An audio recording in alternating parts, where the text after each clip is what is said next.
Question number 6, Mark Mitchell. Thank you, Mr Speaker. My question is to the Minister for Economic Development. What progress has been made in encouraging firms to invest in New Zealand through the business growth agenda? Great question. Honourable Stephen Joyce. Mr Speaker, the National Government is implementing a wide array of initiatives to encourage firms to invest in New Zealand, to support jobs and further grow the economy. For example, we're encouraging oil and gas exploration. Last week in Taranaki, the Prime Minister opened Todd Corporation's 100-megawatt gas-fired McKee power plant, and Methanex has recently committed to restarting methanol production at Waitara. In Hawke's Bay, we're working with the local council on the Ruataniwha water storage project aimed at providing more reliable water resources in the highly productive Ruataniwha basin.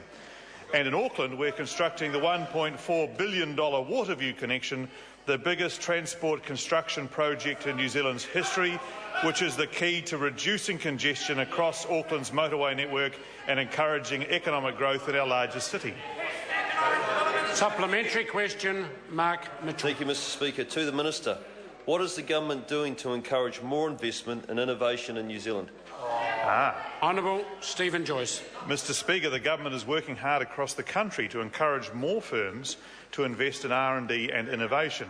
We're currently investing $115 million a year in R&D co-funding, and on 1st of February this year we launched Callaghan Innovation, which will play an important role in encouraging more business innovation in high-value manufacturing and services.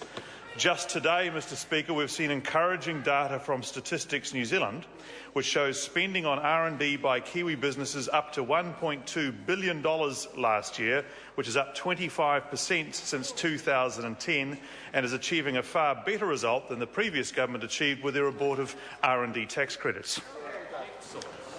Supplementary question, Mark Mitchell. What reports has he seen about support for the government's business growth agenda initiatives? Honourable Stephen Joyce. Mr Speaker, I've seen a number of what could be only described as varying reports. I've seen comments relating to development of our natural resources that, quote, undeveloped coal reserves should be left in the ground, quote, and the oil and gas, quote, isn't going anywhere, so what's the rush? I've seen comments describing our program for major irrigation projects as, in quotes, ill-considered. I've seen comments relating to key infrastructure development like the Waterview connection, quotes, that we would revisit it only if that was still possible and it was not too advanced. These comments came from MPs Marion Street, Moana Maki, David Parker and someone called David Shearer, who are all opposed to development. Question number 7. Question number 7.